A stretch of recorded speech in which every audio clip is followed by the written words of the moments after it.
Hello everyone, स्वागत है आपका मेरे इस यूट्यूब चैनल पे। मेरा नाम है दीपक कुमार प्रसाद और मैं एलआईसी में एक इंश्योरेंस एडवाइज़र हूँ। सो गाइज़, दोस्तों, आज आप लोगों के लिए मैं लेके आया हूँ एक ऐसी चीज़ जिसकी ज़रूरत हर एक एलआईसी एडवाइज़र एजेंट को होती है। सो आप सभी से रिक्वेस्ट है कि आप इस वीडियो को लास्ट तक देखिए, ठीक है? बिकॉज़ इसमें ऐसे ऐसे ऑब्जेक्शन हैंडलिंग है जो कि कभी ना कभी सारी पॉलिसीज़ पे हमें रिक्वायरमेंट हो जाती है इन ऑब्जेक्शन हैंडलिंग का। और अगर हम अच्छे से प्रिपेयर्ड होंगे तो हम कस्टमर्स के ऑब्जेक्शन को अच्छे से हैंडल भी कर सकते हैं। आप इस वीडियो को अपने फ्रेंड्स कलीग्स को भी शेयर कर सकते हैं जिससे कि उनको भी फ़ायदा पहुँचे। सो वीडियो ज़्यादा लंबी ना हो, इसलिए मैं फटाफट इस वीडियो को पूरी करने की कोशिश करता हूँ एंड उम्मीद करूँगा कि आप इस ऑब्जेक्शन हैंडलिंग को यूज़ करेंगे जब भी आप सेल करने जाएंगे तब। ठीक है, शुरू करते हैं दोस्तों। एंड शुरू करने से पहले आप सबसे रिक्वेस्ट करूँगा कि आप प्लीज़ मेरे चैनल को सब्सक्राइब करिए, यूट्यूब चैनल को सब्सक्राइब कर लीजिए, जिससे कि मुझे और मोटिवेशन मिले और मैं नई नई वीडियोस बनाता रहूँ। Thank you. सो जो ये कॉन्सेप्ट है ये मुझे मिला है अपने किसी इंश्योरेंस एडवाइज़र भाई से और मैं उनका शुक्रिया करना चाहूँगा। उनका नाम मुझे नहीं पता, लेकिन यहाँ पे लिखा हुआ है prepared by Sanshiv R Pandey, development officer LIC of India. So thank you so much sir इस इन्फॉर्मेशन के लिए। एंड मुझे अच्छी लगी इन्फॉर्मेशन, इसलिए मैं बाकी एडवाइज़र्स को भी शेयर कर रहा हूँ जिससे उन्हें भी आगे बढ़ने का मौका मिले। सो गैस, आप लोगों को पता होगा ऑब्जेक्शन हैंडलिंग होता क्या है। जब भी हम कोई प्लान सेल करने जाते हैं तो प्लान को सेल करने के लिए हमें कस्टमर्स के क्वेश्चंस के आंसर देने पड़ते हैं। कोई भी ऐसा नहीं होता कस्टमर के आप जाओ और प्लान ले लें। सो उसके क्वेश्चन को आंसर करना ही ऑब्जेक्शन हैंडलिंग होता है। अब मैं आपको दिखाता हूँ कि क्या क्या क्वेश्चंस आ सकते हैं कस्टमर्स के, ठीक है? कैसे वो डिले करता है या फिर क्या क्या चीज़ें वो आपको बोल सकता है।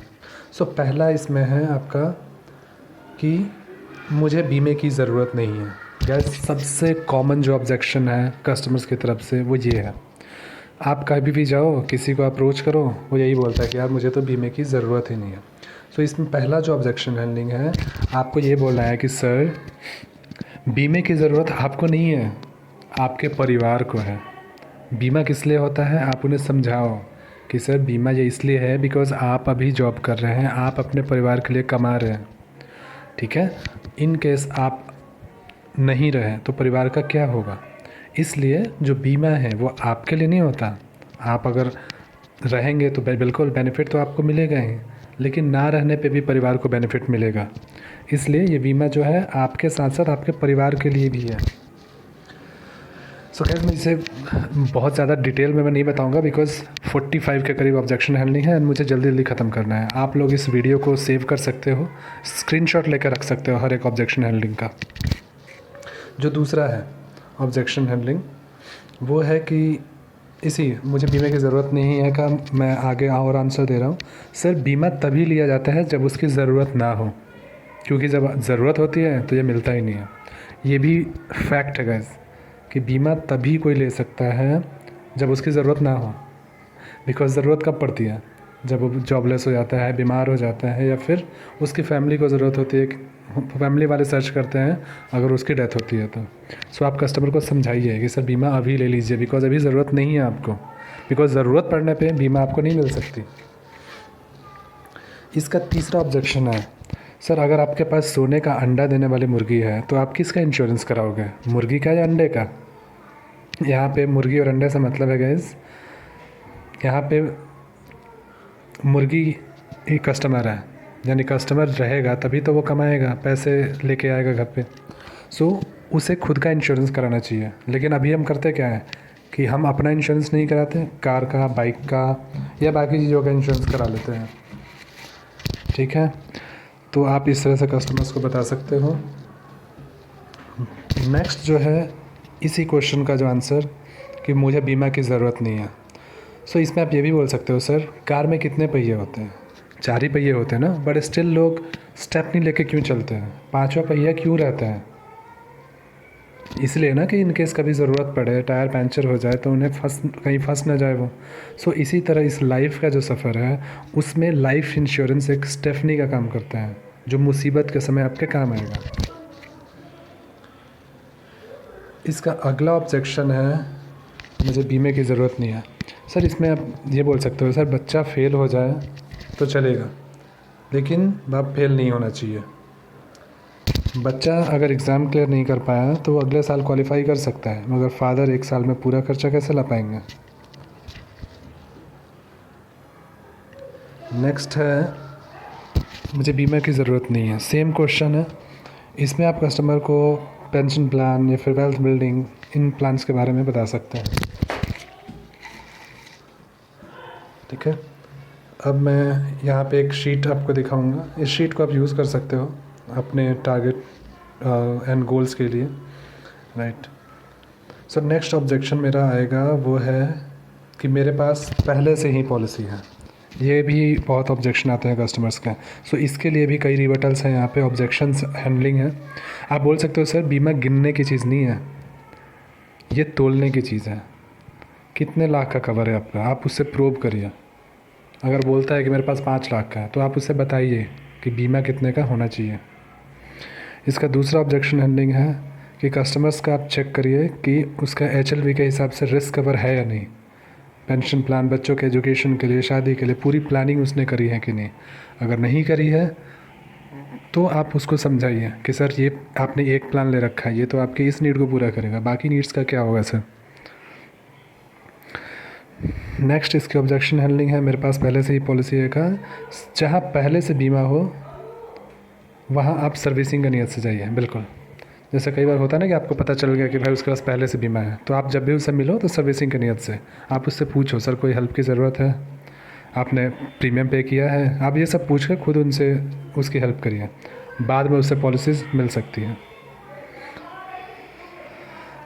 इसमें आप ये भी कर सकते हैं, कस्टमर से पूछ सकते हैं सर फैमिली इंश्योरेंस का चार्ट मिला है क्या आपको, LIC के ऑनलाइन पोर्टल पे लॉगिन किया है क्या आपने। सो ये सारी हेल्प आप कस्टमर को कर सकते हैं, लॉगिन करके बता सकते हैं। इसमें ये भी बता सकते हो कि सर कल्पना कीजिए आप प्लेन में बैठे हैं और एयर होस्टेस आपके पास आके बोलती है कि अगले 5 मिनट में प्लेन क्रैश होने वाला है, कोई बच नहीं पाएगा। सर मुझे बताइए उसके बाद आपके परिवार को कितने रुपए कंपनसेशन चाहिए हमारी कंपनी को। सो यहाँ पे खुद कस्टमर बताएगा और उसके अकॉर्डिंग आप उससे समझाइए कि सर देखिए आपने इतने का ही ले रखा है लाइफ इंश्योरेंस, तो आप उसको और दे सकते हैं। नेक्स्ट है इसमें एक ये भी आप कस्टमर से पूछ सकते हैं, अगर कोई कस्टमर बोलता है मेरे पास पहले से ही पॉलिसी है तो, कि सर अगर आप 1 हफ्ते के लिए बाहर जा रहे हो किसी काम से तो कितना पैसा छोड़ के जाओगे घर खर्च के लिए या भाभी जी के पास।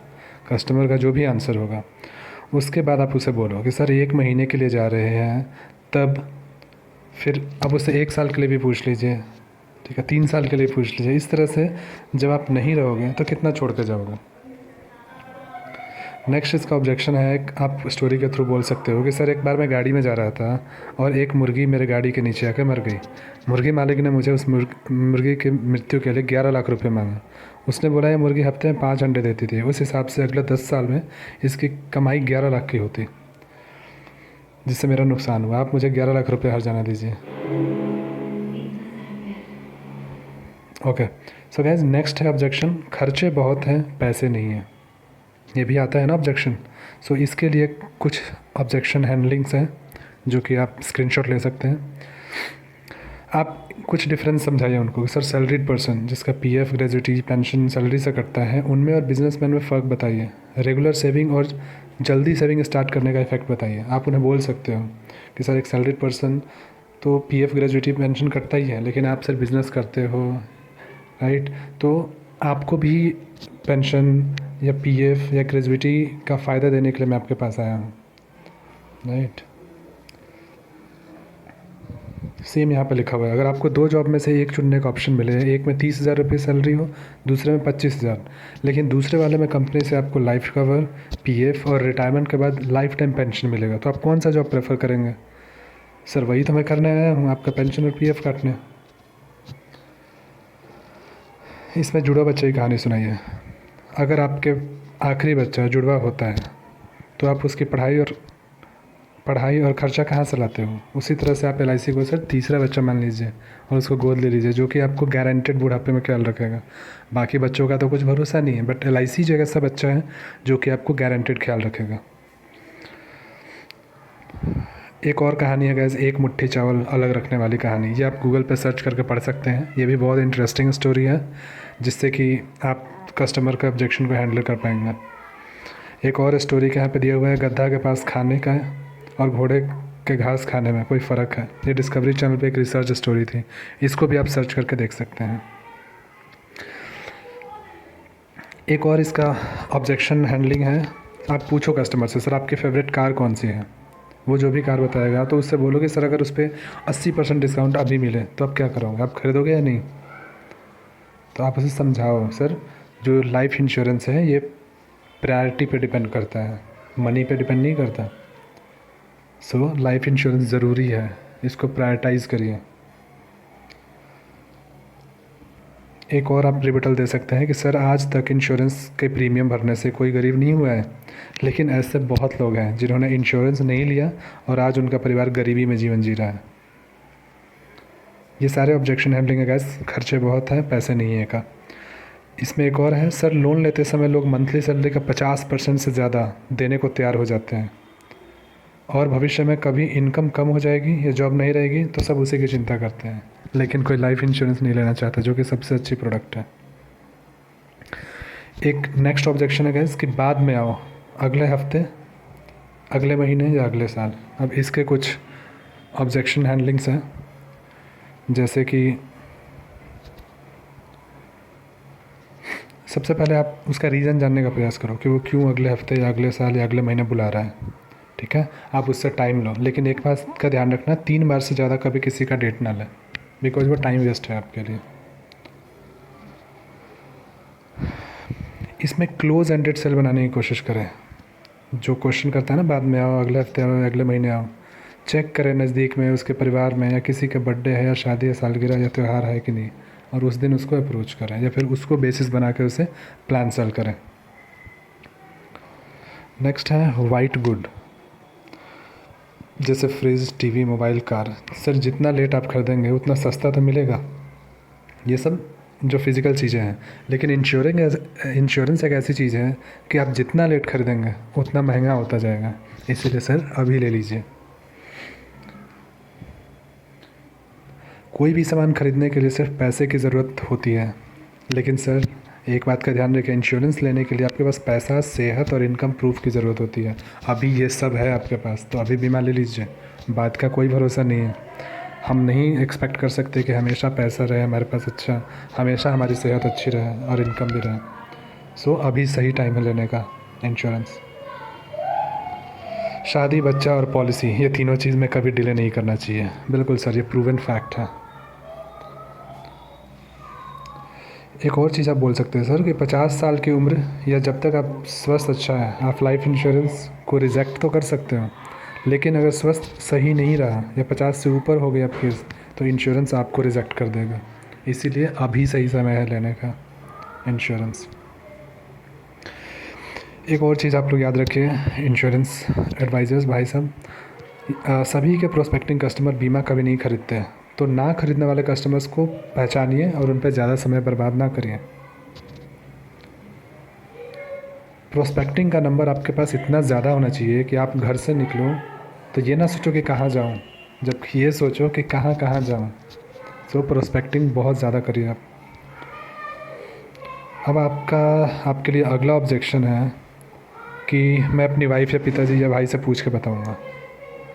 ये होता है, इवन मैं भी अगर सेल करता हूँ या किसी से बोलता हूँ इंश्योरेंस के लिए, तो वहाँ से रिप्लाई आता है कि मैं अपनी वाइफ से, पिताजी या भाई से या फैमिली से पूछ के बताऊँगा। सो इसके लिए कुछ बेस्ट यहाँ पे ऑब्जेक्शन हैंडलिंग्स हैं जो कि आप यूज़ कर सकते हो। आप उन्हें बोलिए कि सही सर, सभी को अपनी फाइनेंशियल डिसीजन में फैमिली की राय लेनी चाहिए, लेकिन सर क्या आप भाभी जी को धर्म संकट में डाल रहे हैं। भाभी जी क्या जवाब देंगे इस पे? अगर वो हाँ बोलेंगी तो इसका मतलब ये निकाला जा सकता है कि आपकी मृत्यु के बाद उसको पैसा चाहिए, और ना बोलेंगी तो आपको आपके एब्सेंट में बच्चों का भविष्य क्या होगा। अब आपको राय लेना है तो किसी विडो से जाकर पूछिए, विधवा से, कि उसके पति को इंश्योरेंस लेना चाहिए था या नहीं। तो सर इंश्योरेंस ऐसी चीज़ है जो परिवार से पूछ के लेने की चीज़ नहीं है, उन्हें ये गिफ्ट करने की चीज़ है। आप ये भी बोल सकते हैं कि सर लोगों की पत्नियां ज़्यादातर उनको इंश्योरेंस के लिए ना बोलती हैं, क्योंकि आपके बाद वो अपनी ज़िंदगी के बारे में कल्पना भी नहीं करना चाहती। और उसके विपरीत अगर आप किसी विधवा से पूछेंगे तो हमेशा बोलेगी कि मेरे पति को ज़्यादा इंश्योरेंस लेना चाहिए था।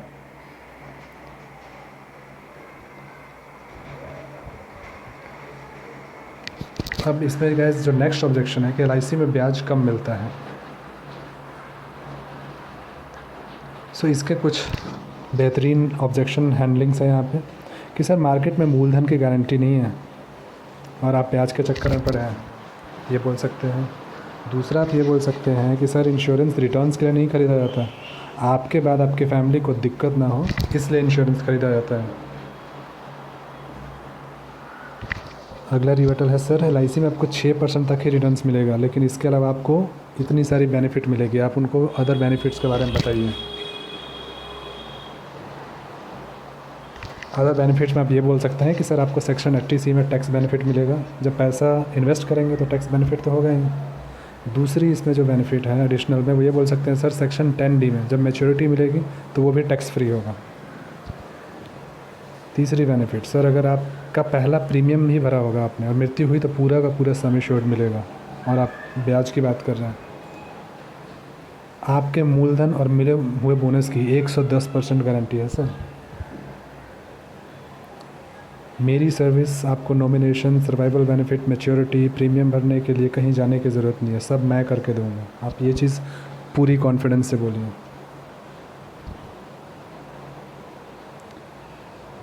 अगर मैं बेनिफिट का 1% भी काउंट करूं तो पूरा रिटर्न्स आप पूरा कैलकुलेट बता सकते हो कि LIC पॉलिसी 6% रिटर्न देगी, फिर टैक्स का जो बेनिफिट है, इंश्योरेंस का है, सिक्योरिटी का है, सब कुछ मिला के सर 11% का हो रहा है इंटरेस्ट, जो कि अभी कहीं नहीं मिलेगा आपको। बाकी उसे आप ये चार्ट दिखा सकते हैं, ईयर वाइज नीचे ये ईयर दे रखा है 1 2 3 4 5 6 और ऊपर दे रखा है इंटरेस्ट, यानी पहले साल उसने भरा और कुछ हो गया तो उसको 4310% इंटरेस्ट मिलेगा। मैच्योरिटी पे 6% मिल रहा है, आप देख सकते हैं 21वें साल पे, लेकिन ये इंटरेस्ट देखिए, अगर इनकेस उसे कुछ हो जाता है तो कोई भी बैंक, कोई भी कंपनी इतने इंटरेस्ट नहीं देगी, 4000, 2000, 3000%, बट LIC देती है। आप लोगों को ये तो पुरानी न्यूज़ है, खैर बैंक्स का पता है आप लोगों को, पहले 1 लाख तक की वो गारंटी देती थी, अब 5 लाख की हो गई है, मोदी जी ने चेंज किया है। But still insurance 10 lakh, 20 lakh, 50 lakh, 1 crore आप कितना भी करा लें, LIC एक ऐसी कंपनी है जो अंडर सेक्शन 37, जो सेक्शन 37 है उसके अकॉर्डिंग पूरा सम एश्योर्ड की गारंटी देती है और बोनस की जो उस पर लगता है। सो आप निश्चिंत रहिए सर, सेंट्रल गवर्नमेंट की स्कीम है। बाकी आप उसे ये डिफरेंस समझा सकते हैं, यहाँ पे इन्वेस्टमेंट ऑप्शन दे रखा है, रिटर्न्स दे रखा है, safety, tax, maturity, life cover, investment पे रिस्क और लिक्विडिटी, इसमें LIC टॉप पे है। आप ये चार्ट को डाउनलोड कर सकते हैं, स्क्रीनशॉट लेके इसको स्टडी कर सकते हैं। एंड ये है हमारा इन्वेस्टमेंट पिरामिड, यानी कि जो बेस है हमारा वो प्रोटेक्शन पे होना चाहिए, लाइफ इंश्योरेंस कवरेज पे, हेल्थ इंश्योरेंस पे, उसके बाद बाकी चीज़ें होती हैं, म्यूचुअल फंड्स, शेयर्स। सो इसको भी आप स्टडी करके कस्टमर्स को समझा सकते हैं। और गाइस कीप लर्निंग, नई नई चीज़ें सीखते रहिए। आप इस वीडियो को प्लीज़ सेव करिए, अपने दूसरे एडवाइज़र्स को शेयर करिए एंड मेरे चैनल को सब्सक्राइब करिए। Thank you so much.